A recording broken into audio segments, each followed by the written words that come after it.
रहा दक्ष, पहा लक्ष मराठी न्यूज चॅनल।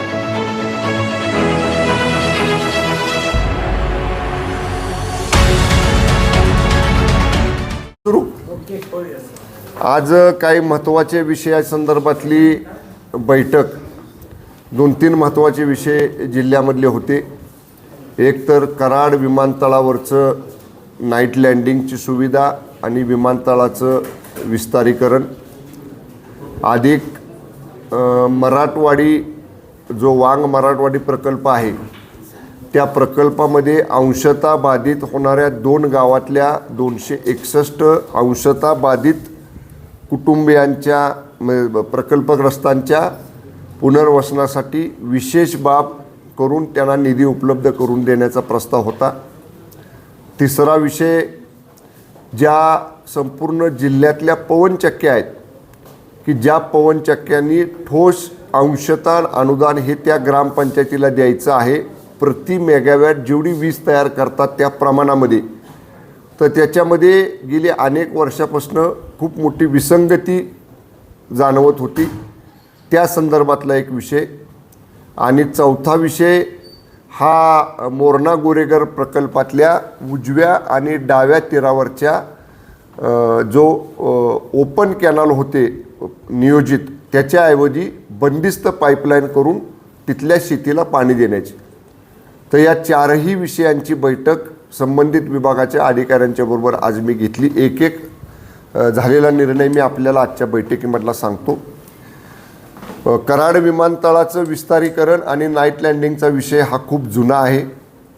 याच्या बाबतीत तत्कालीन मुख्यमंत्री माननीय पृथ्वीराज चव्हाण साहेबांनी आवश्यक ते सगळे प्रस्ताव तयार केलेले होते। नुकतंच याच 2 महिन्यापूर्वी राज्य सरकारनं या विमानतळासाठी अधिवेशनामध्ये घोषणा करून लागणाऱ्या निधीची सुद्धा तरतूद केलेली आहे। 48 हेक्टर अधिकचं क्षेत्र आपल्याला भूसंपादित त्या ठिकाणी करावं लागतंय। त्याच्यामुळं 1280 मीटरची असणारी धावपट्टी ही 1700 मीटरची आपण करणार आहे। आणि जवळपास त्या 48 हेक्टरपैकी 30 हेक्टरच्या आसपास जमिनीला ऑलरेडी सरकारचं नाव लागलेलं आहे, परंतु नाव सरकारचं कागदोपत्री लागलं असलं तरी अजून ती जमीन सरकारच्या ताब्यात आलेली नाही, हा एक विषय। आणि वरचे जे 17-18 हेक्टर क्षेत्र आहे त्या शेतकऱ्यांनी अद्याप पैसे स्वीकारलेले नाहीत। अशा 2 विषयांमुळे हे काम रखडलेलं आहे। निवाडा काय दरानं जमिनीला मोबदला द्यायचा त्याचा निवाडा 2016 साली झालेला आहे। त्या निवाड्यानंतर कुठल्याही कोर्टाने किंवा कुठल्याही यंत्रणेने त्याच्यावरती स्थगिती दिलेली नाही। तो 2016चा निवाडा आजही अस्तित्वात आहे।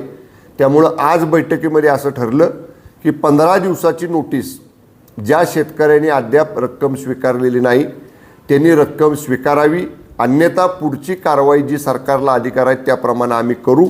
अशा नोटिसा विमानतळ विस्तारीकरणाच्या जागेचे जे प्रलंबित निधी आहे त्या शेतकऱ्यांना देण्याचा निर्णय झाला। त्याच्यावरती स्वतः जिल्हाधिकारी मॉनिटर करणार आहेत। आणि जर 15 दिवसामध्ये ही रक्कम संबंधित शेतकऱ्यांनी स्वीकारली नाही तर ती रक्कम कोर्टामध्ये आम्ही जमा करू आणि सरकारला जो अधिकार आहे त्या अधिकारानुसार आम्ही त्या जमिनीचा ताबा, जमिनीवरती राज्य सरकारचं नाव लावू आणि राज्य सरकारचं नाव लागल्यानंतर ती जमीन आम्ही राज्य सरकारच्या ताब्यामध्ये घेऊ। अशा निर्णय आजच्या बैठकीमध्ये झाला। दर 15 दिवसांनी या विमानतळाच्या संदर्भामध्ये पुढं काय प्रगती झाली याचा जिल्हाधिकारी स्वतः आढावा घेतील आणि मी सुद्धा 15 दिवसातून एकदा या संपूर्ण बाबतीत मी सुद्धा त्या यंत्रणेचा आढावा घेऊन लवकरात लवकर जमिनीवर सरकारी नाव, जमिनीला सरकारी नाव सातबाऱ्याला लागणं आणि ती जमीन सरकारच्या ताब्यात घेणं याला प्राधान्यानं गती देण्याचं काम गती देण्याचा निर्णय आजच्या बैठकीमध्ये झाला।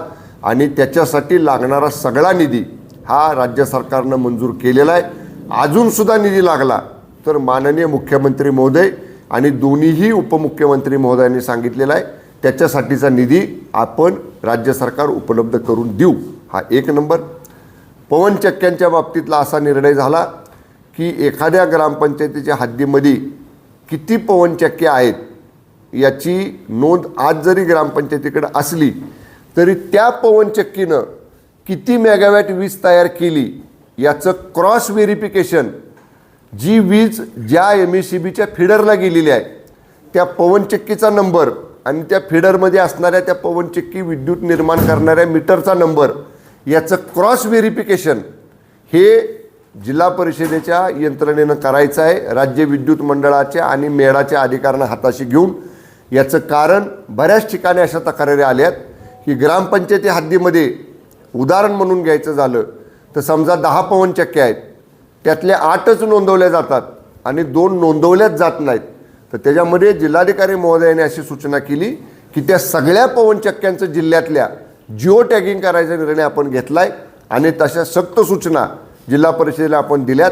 जिओ टॅगिंग केल्यानंतर कुठलीही पवनचक्की ही नोंद केल्या वाचून शिल्लक राहणार नाही आणि प्रत्यक्ष जेवढी मेगावॅट वीज तयार झालेली आहे त्या मेगावॅटच्या प्रमाणात त्यांना ग्रामपंचायतीला वार्षिक कर भरावा लागेल. या प्रक्रियेमुळं ग्रामपंचायतींच्या जिल्ह्यातल्या उत्पन्नामध्ये वाढ होणार आहे. हे दोन विषय झाले. तारळी प्रकल्प वांग मराठवाडी प्रकल्प ज्या ठिकाणी अंशतः बाधितचा विषय आहे तिथं मी संबंधित अधिकाऱ्यांशी आत्ता बोललेलो आहे. त्यांना विशेष बाब म्हणूनचा प्रस्ताव माझ्या माहितीनुसार 3-4 महिन्यापूर्वी मुख्यमंत्र्यांच्या आदेशानुसार राज्य सरकारला सादर झालेला आहे. मदत पुनर्वसन विभागाची त्याला विशेष बाब म्हणून मान्यता हवी आहे. निगडे आणि घुटील या निगडे आणि 2 गावांचा याच्यामध्ये समावेश आहे. 261 शेतकऱ्यांचा, जिंती आणि निगडे. तर त्या बाबतीत मी संबंधित अधिकाऱ्यांशी बोललो आहे. मंगळवार ते शुक्रवार या 3 दिवस मी मंत्रालयामध्ये आहे. त्यावेळी मदत पुनर्वसन विभागाच्या मंत्री महोदयांबरोबर एक विशेष बैठक लावून त्यालाही मान्यता मराठवाडी प्रकल्पातल्या जिंती आणि निगडेच्या अंशतः बाधित लोकांच्या प्रकल्पासाठी आपण घेणार आहोत. आणि मोरणा गोरेगरचं जे बंदिस्त पाईपलाईन करतो आहे त्या बाबतीतसुद्धा पुढच्याच आठवड्यामध्ये माननीय मुख्यमंत्री महोदयांकडं एक विशेष बैठक लावून त्याही प्रकल्पाला विशेष बाब म्हणून मान्यता दिली जाईल. अशी एकूण 4 विषयाची बैठक झाली. त्याचं ब्रीफिंग मी आपल्याला केलेलं आहे. त्याच्या बाबतीतले काही प्रश्न असतील तर विचारा. ते झाल्यानंतर ऐन वेळचे प्रश्न असतील त्याची उत्तरं मी देतो. पुढं पवनचक्कीचा विषय आहे. पवनचक्कीच्या संदर्भात तुम्ही म्हणताय की पवनचक्क्या कंपन्यांनी महसूल जो आहे ग्रामपंचायतीचा तो बुडवलेला आहे. मात्र आता जे नवीन ती सूचना दिलेल्या आहेत आपण त्यामध्ये किती दिवसामध्ये हा अहवाल सादर करायचा आहे आणि जर केला नाही तर काय कारवाई पवनचक्की? आपण आत्ता 15 दिवसाची मुदत दिलेली आहे. पहिला टप्पा आपण त्याचा असा करतोय, जिओ टॅगिंग करून ग्रामपंचायतीची पूर्व पश्चिम उत्तर दक्षिण ज्या 4 दिशेच्या बाजू आहेत त्या हद्दीमध्ये फिजिकलीसुद्धा आपण नंबरिंग करणार आहे. ऑलरेडी पवनचक्क्यांनी नंबर टाकलेत पण ग्रामपंचायत मरळी उदाहरणार्थ पवनचक्की 1, पवनचक्की 2, पवनचक्की 4 असं जे काही 1 ते 10 असतील, 1 ते 20 असतील त्याचं करतील. प्लस त्याचं जिओ टॅगिंग आपण करणार आहे. याला 15 दिवस आपण आत्ता जिल्हा परिषदला सांगितले, महिनाभर लागू शकतो त्याला. पण याच्यानंतरसुद्धा प्रत्यक्ष उत्पादन केलेली वीज आणि भरलेला कर याच्यावर जर तफावत आढळून आली तर पवनचक्कीनं जेव्हापासून उत्पन्न सुरू केलं आहे तेव्हापासूनची बॅक डेटेड रिकव्हरीसुद्धा त्यांच्याकडनं वसूल फोर्सफुली केली जाईल. RRC करायचे अधिकार आहेत, म्हणजे त्याच्या सक्तीनं वसुली करायचे अधिकार जिल्हाधिकाऱ्यांना आहेत. कराड विमानतळाचा विषय तुम्ही मगाशी मांडला, त्याच्यामध्ये विरोध आहे प्रचंड त्या आजूबाजूच्या भागातील लोकांचा. त्या विरोधाला तर तुम्ही म्हणताय की जर 15 दिवसात तुम्ही याचा फीडबॅक घेत राहणार आहे, पण म्हणजे विरोध हा कमी करण्यासाठी किंवा त्यांच्याशी काही चर्चा करण्यासाठी पुढे जाणार? याच्यामध्ये विरोध एकाच गोष्टीचा आहे. तिथं एक सहकारी उपसा सिंचन योजना आहे, ज्या योजनेची पाईपलाईन त्या 1700 मीटर जे काय वाढवतोय आपण 48 हेक्टर क्षेत्र त्यातनं जाती. आपण आता सुधारित प्रस्ताव केलेला आहे, त्याला डायव्हर्शन करून द्यायचं. फक्त जेवढे दिवस काम सुरू राहील तेवढ्यापुरती ती पाईपलाईन बंद असेल, पण त्याला पर्यायी डायव्हर्शन करून ती योजना कुठेही बंद होणार नाही. त्या योजनेची पाईपलाईन वळवून त्या क्षेत्राला पाणी चालू राहील शेतीला, याच्यासाठी जवळपास 10 कोटी रुपयाची विशेष तरतूद आपण केलेली आहे. नंबर 2, ज्यावेळी आपण त्याचं हे केलं भूसंपादन, निवाडा केला, त्यावेळी जो दर नक्की झालेला आहे त्या दर ज्यांना मान्य नसेल, तो दर निवाडा झालेला आपण शेतकऱ्यांना कळवलेला आहे, त्यांना मुदत होती कोर्टामध्ये जाऊन तो वाढवून घ्यायची किंवा तो रद्द करण्याची. कुठल्याही न्यायालयानं त्याला रद्द केलेलं नाही किंवा त्याला स्थगिती दिलेली नाही. त्यामुळं 2016 साली आमचा झालेला निवाडा आजही अस्तित्वात आहे. त्यामुळं इथून पुढं आम्ही बेकायदेशीर काही करणार नाही. 15 दिवसाची मुदत एवढ्यासाठीच आम्ही दिलेली आहे की आम्ही शेतकऱ्यांना कन्व्हिन्स करू, त्यांचं अजून काय म्हणणं असेल तर ऐकून घेऊ. पण विमानतळ रखडल्यामुळं कराड MIDC असेल, सातारा MIDC असेल, कराड परिसराचा विकास असेल, याला सगळ्यालाच काही मर्यादा पडलेल्या आहेत. प्रवासी वाहतूक असेल, बाकी इतर सगळ्या गोष्टींना औद्योगिक विकासासाठी असेल, टुरिस्टसाठी असेल. आता आपण कोयनानगर टुरिस्ट सेंटर करतो आहे, विस्तारित महाबळेश्वर आपण करतो आहे, कासबामनोली आपण करतो आहे, वाल्मिक पठार आपण करतो आहे, पलीकडे चांदोली अभयारण्य कराडवरनं जवळ आहे. या सगळ्या टुरिस्टच्या डेव्हलपमेंटसाठी सुद्धा ते सेंट्रल असणार आहे विमानतळ. त्यामुळं लोकांची समजूत घालू कुणावरही आणि जवळपास 80% लोकांनी तो दर स्वीकारला, 20% लोकांनी स्वीकारला नाही. तो दर जर अवाजवी असता तर 80% लोकांनी स्वीकारला नसता. कुणी स्वीकारला? 80% लोकांनी स्वीकारला, 20% लोकांनी तो स्वीकारला. त्यांची समजूत घालायचा प्रयत्न सुरू आहे. आवश्यकता भासली तर मी स्वतः त्या लोकांशी बोलेन. आमचे जिल्हाधिकारी बोलत आहेत, त्याच्या अगोदर प्रांत अधिकारी बोलत आहेत, पण मी स्वतः समजूत घालेन. पण राज्य सरकारच्या टॉप प्रायोरिटीवर 1 वर्षाच्या आत कराड विमानतळाचं विस्तारीकरण अधिक नाईट लँडिंग म्हणजे रात्रीची विमानसेवा सुरू करण्याला आम्ही टॉप प्रायोरिटी दिलेली आहे. पण नाईट लँडिंग आणि जो रनवे वाढवतोय, विस्तारीकरण करतोय आपण, यामध्ये भविष्यात व्यावसायिक विमानं इथं उतरतील का आणि त्याच्यासाठीचा काय प्रस्ताव? पहिला टप्पा आपला प्रवासी वाहतुकीचा आहे. म्हणजे प्रवासी वाहतूक या दृष्टीनं की समजा कराडची MIDC चांगली आहे, तुमच्या तासवडेची MIDC चांगली आहे, सातारच्या सुद्धा कालच्या मार्चच्या अधिवेशनामध्ये आपण सांगितलं काही उद्योजक एक्सपांड करतायत त्यांचे उद्योग. म्हणजे उद्योजकांना सुद्धा आणि उद्योगातल्या व्यापाऱ्यांना सुद्धा ते कनेक्टिव्हिटी व्हावी. प्लस आपलं सेंटर फोकस आहे टुरिझम. कासबामनोली, तापोळा, कोयनानगर प्लस वाल्मिक पठार, जिथं आपण नॅचरल ट्रेकिंग वगैरे ह्या सगळ्या सुविधा, जिथं महाराष्ट्रात पहिल्यांदा नॅचरल ट्रेकिंग आपण करतोय, म्हणजे जांभ्या दगडाच्या वाटा जंगलात करून, जिथं थोडेसे दऱ्या वगैरे तिथं रेलिंग करून, म्हणजे लोकांना प्रत्यक्ष जंगलात कसं जायचं हे सुरक्षित जंगल ट्रेकिंगची सुद्धा सोय आपण कोयनानगरला करतोय. तर या दृष्टीने टुरिस्ट डेव्हलपमेंटसाठी सुद्धा उपयोग होईल. आणि एकदा विमान सेवा सुरू झाली की शहरांचा जिल्ह्यांचा विकास निश्चितच होत असतो. विमानतळ विस्तार तुम्ही विषय म्हणताय, तर अडचण अशी होती की बांधकाम परवाना जो कोणी घ्यायला जाईल त्याला विमान प्राधिकरणाची NOC घ्या म्हणतात. आता कराड बस स्टँडचा आणि विमानतळाचा तसा संबंध हवाई अंतराच्या हिशोबानुसार मला तरी वाटत नाही, पण तिथल्या लोकांना सुद्धा प्राधिकरणाची परवानगी काढावी अशी अट. त्याच्यासाठी एअरपोर्ट आता सांगतो ना मी, विषय चर्चा झाली बैठकीमध्ये. लक्षात विमानतळाची धावपट्टी 1700 मीटर जरी असली तरी 1700 मीटरवर विमान खाली येत नाही. विमान उंचीवरनं खाली यायला हळूहळू हळूहळू, आपण बरेच जण विमानात बसलेला आहात, त्यामुळे विमान लँडिंग करताना अगोदर पायलट आपल्याला 10-15 मिनटं आधी सांगतो की आपण डिसेंडिंग मोडवरती खाली यायला लागलेलं आहे. तरीसुद्धा एअरपोर्ट अथॉरिटी ऑफ इंडियानं कराड विमानतळ परिसराच्या नकाशाला रेड मार्किंग आणि ऑरेंज मार्किंग करून दिलेलं आहे. रेड मार्किंग जो एरिया केलेला आहे तिथं 100% रिस्ट्रिक्ट केलेला आहे, आणि जे ऑरेंज मार्किंग आहे बाजूचं तिथं कंडिशनल म्हणजे काय थोड्याशा बाबतीत थोड्या प्रमाणात रिस्ट्रिक्ट केलेलं आहे. ज्या गोष्टी एअरपोर्ट अथॉरिटी ऑफ इंडिया यांनी विमान उड्डाण करणे आणि लँडिंग करणे याच्या सुरक्षेच्या दृष्टीनं जे काही निर्धारित गोष्टी राज्य सरकारने केलेल्या नाहीत, एअरपोर्ट अथॉरिटी ऑफ इंडियाने केलेल्या आहेत, ते आम्ही फॉलो करू. तरीसुद्धा आज आम्ही सांगितलेलं आहे, समजा इमारती आहेत आणि त्याला 4 मजले अलाउड होते आणि त्यांनी 6 मजले बांधलेत, तर वरचे 2 मजले जे बेकायदेशीर बांधलेत, विमानतळ प्राधिकरणाची परवानगी न घेता बांधलेत, तेवढ्याला अतिक्रमण ग्राह्य धरून द्यायचं आम्ही मान्य केलं आहे.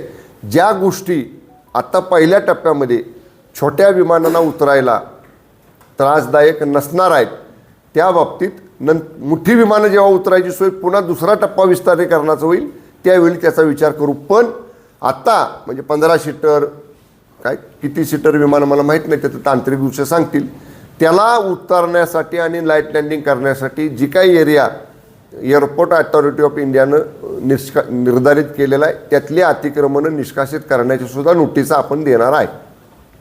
नेक्स्ट. साहेब ओके साहेब संतोष आज काय नाही ना? कुसे सावळीमध्ये झालेल्या घटने नाही हे चार विषय, हे विषय झाले सगळे क्लिअर. ओके. कुसे सावळीमध्ये झालेल्या घटनेबाबत विक्रम पावसकरला अटक केली नाही, तर त्याबाबत मुंबई उच्च न्यायालयाने काय असे निर्देश दिलेले आहेत काय म्हणून की बाबा तपास पुन्हा करावं? दिलेत? नाही असं म्हणजे मला माहित नाही त्याची, मी माहिती घेतो. दुसरा माहिती घेतो. ठीक आहे. दुसरं असं आहे, कलेक्टर ऑफिसचे इथे हे आहे पोलीस चौकी, त्याची माहिती घ्या की त्याला पाण्याचे कनेक्शन द्या.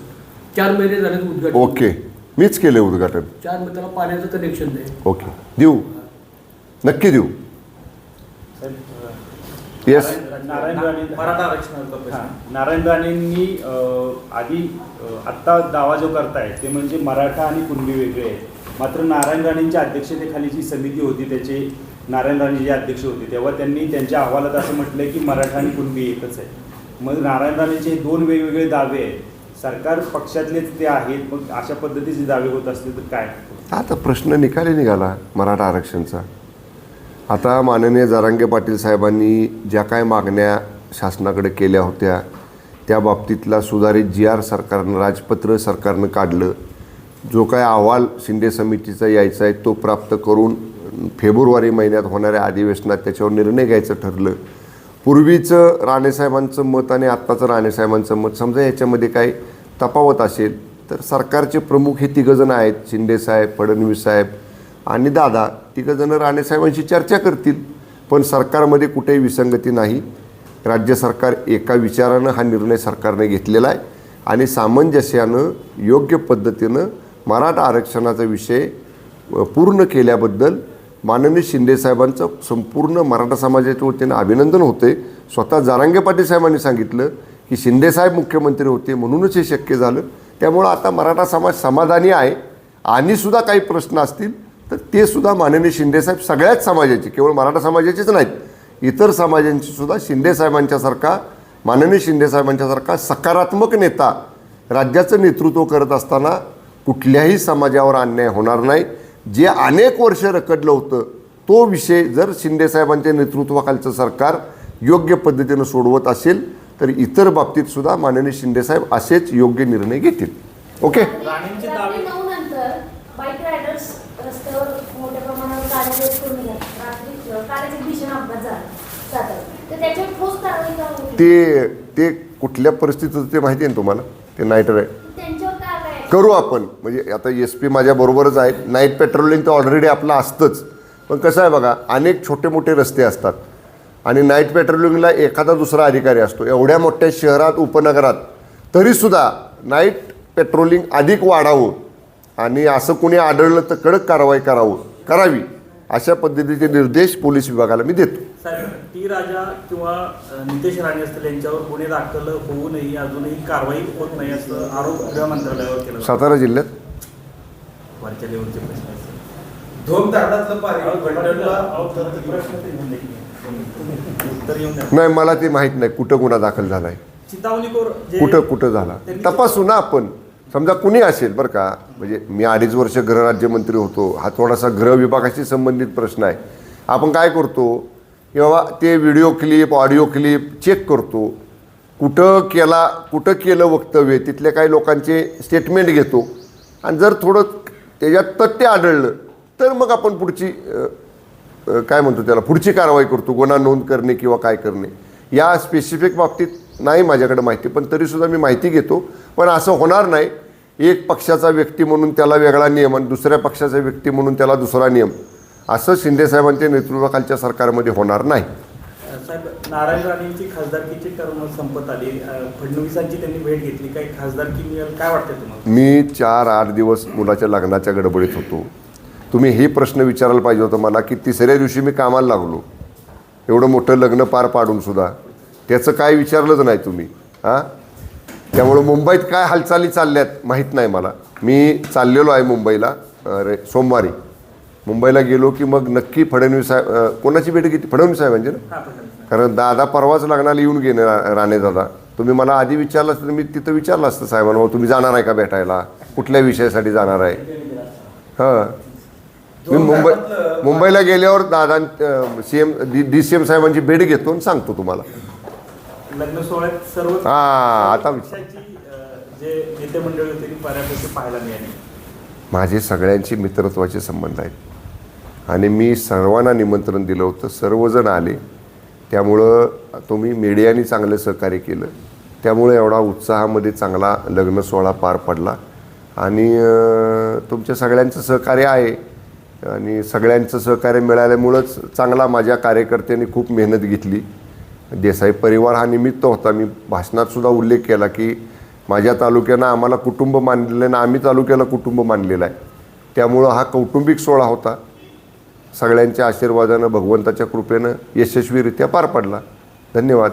ओके. ओके. पलटणला पळून घेऊन जात आहेत म्हणून जावळी, सातारा, कोरेगाव व्हायची शेतकरी कोरेगाव तहसील कार्यालयावर आज आंदोलन करतात. यावर तुमचं मत काय? याच्या बाबतीत मी आज जलसंपदा विभागाच्या अधिकाऱ्यांकडनं ब्रीफिंग घेतलं. जे वाटप केलेलं आहे पुढच्या 3 महिन्याचं, त्या वाटपातला जेवढा कोटा आहे तेवढाच आपण देतो आहे. त्या कोट्याच्या बाहेर आपण देत नाही.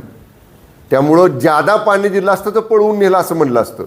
आणि मूळ दोम धरणातला आत्ता असणारा साठा हा विचारात घेऊनच वाटप केलेला आहे. त्या वाटपाला मला वाटतं आपण वरची मान्यता पण घेतलेली आहे. डिक्लेअर जेवढा काही कोटा आपण निर्धार, त्यामुळं कोट्याच्या बाहेर तर कुठं दिलं नाही आपण. जेवढा कोटा आहे तेवढाच दिलेला आहे. कोट्याच्या बाहेर कुठेही कुठल्याही धरणातनं, म्हणजे स्पेसिफिकली धोमच नाही, तारळे असेल, कोयना असेल, इतर कुठले असेल, आज धरणात असणारा साठा त्याचं आपली कालवा सल्लागार समिती जी पाठीमागं झाली त्याच्यामध्ये कोटा जो ठरलेला आहे त्या कोट्याच्या बाहेर कुठेही पाणी सोडलेलं नाही. साहेब, जिल्हा परिषदच्या कार्यालयासमोर संघटित परिचालित संघटनेचं एक आंदोलन सुरू आहे. त्या महिला बसलेल्या आहेत. आज 15वा दिवस आहे त्यांच्या उपोषणाचा. तब्येत त्यांची खालून अद्यापही कुठला अधिकारी फिरकत नाही. आणि एक वाजवी मागणी आहे त्यांची की मानधनपेक्षा आम्हाला जे काय पगार असत 22,600 रुपये त्यांनी मागणी केलेली आहे, तर ते मिळावं म्हणून त्यांचं लाडा चालू आहे. काय सर? हा आजचा नाही आहे, हा विषय खूप जुना आहे. मी स्वतः त्यांची भेट घेतली. मला ते लोक सर्किट हाऊसला भेटायला आले होते, तेव्हा ते म्हटले आमच्या तिथं भेट द्या. मी स्वतः उतरलो गाडीतनं, त्यांच्या तिथं गेलो, त्यांना भेटलो. त्याच्यामध्ये ग्रामीण विकास विभागाशी संबंधित हा प्रश्न आहे. माननीय पंकजाताई मुंडे या विभागाच्या मंत्री होत्या तेव्हापासूनच हा विषय आहे. याच्यामध्ये आपण त्या परिचालकांना जे काम देतो ते एका एजन्सीमार्फत दिलेले आहे. त्या काही सरकारी कर्मचारी नाहीत. आणि एजन्सी परिचालक जेवढे पैसे सरकारकडनं घेते तेवढे पैसे खाली त्या परिचालकांना देत नाही. त्यांचं काय मधली चार्जेस असतील वगैरे ते वजा करतात, तर तो डिफरन्स जास्त आहे असं यांचं म्हणणं आहे. तर या बाबतीत मी त्यांना सांगितलं आहे, ग्रामीण विकास मंत्री स्वतः लक्ष घालत आहेत. मी जेव्हा मुंबईला जाईन तेव्हा मी म्हणलं तुमच्यासाठी मी त्या ग्रामीण विकास मंत्री महोदयांची भेट घेईन, पण त्यांनी आंदोलनाचा निर्णय पाठीमागं घ्यावा. सरकार नक्की त्याच्यावर सकारात्मक विचार करणार आहे असं वेळोवेळी सांगितले. तुमच्या आत्ता महाजन साहेब आहेत त्यांनीसुद्धा सांगितले. पण प्रकृतीला त्रास होईल असं काय कोणी करू नये, कारण हा काय आज आमचं सरकार आल्यावर उद्भवलेला प्रश्न नाही. हा मान्य पंकजाताई ग्रामीण विकास मंत्री होते तेव्हापासूनचा प्रश्न आहे. तरीसुद्धा आम्ही याच्यात लक्ष घालतोय. साहेब, राज्यसभेसाठी भाजपला 3 जागा, काँग्रेस अजित पवार गटाला, राष्ट्रवादी काँग्रेस अजित पवार गटाला, शिंदे गटाला प्रत्येकी 1 जागा देण्यात येणार आहे असं सांगण्यात येत आहे. मिलिंद देवरांना उमेदवारी मिळते काय याच्याबद्दल? ह्या चर्चा आहेत. मी मुंबईला गेल्यावर सांगतो ना तुम्हाला. मी इथं आहे हो, त्यामुळे मुंबईला गेलो ना सगळ्यांशी चर्चा करतो. वाटलं तर फोन घ्या माझा मुंबईतनं, देतो लगेच. धन्यवाद. शेवटचा प्रश्न. शेवटचा मला एस टी स्टँड परिसरात पूर्वी जो काही घटना घडत होती त्या अनुषंगाने 10च्या आत सगळी दुकानं बंद आणि 11 वाजता सगळं काही बंद असं केलं होतं. मान्य आम्हाला ते पटलं होतं. तर आता थोडंसं मला सुचवावं असं वाटतं की रात्रीच्या वेळी लहान मुलं जर रडायला लागलं स्टँडवरती त्याला दूध द्यायचं म्हटलं तरी काही मिळत नाही. तुमचं काय म्हणणं आहे? माझं मत आहे असं की दुधाचा स्टॉल तेवढा उघडा ठेवा. चहा दूध एक रात्री दुधाचा स्टॉल उघडा ठेवा. आपण एस टी कॅन्टीन आतमधलं चालू असतं ना, बंद असतं. तिथं आपण असं करू. डीसींच्या मी बोलतो, तुम्ही लहान मुलांचा उल्लेख योग्य केलेला आहे. लहान मुलाला किमान दूध आणि पाणी मिळेल एवढी व्यवस्था करू आपण. करू नाही मिळालं की आमची गॅरंटी. इतर पेय नाही, पण दूध आणि पाणी. ओके, धन्यवाद. ताज्या घडामोडींसोबत अपडेट राहण्यासाठी लक्ष मराठी न्यूज चॅनल सबस्क्राईब करा. बेल आयकॉन दाबायला विसरू नका, म्हणजे आमचे प्रत्येक अपडेट तुमच्यापर्यंत पोहोचत राहतील.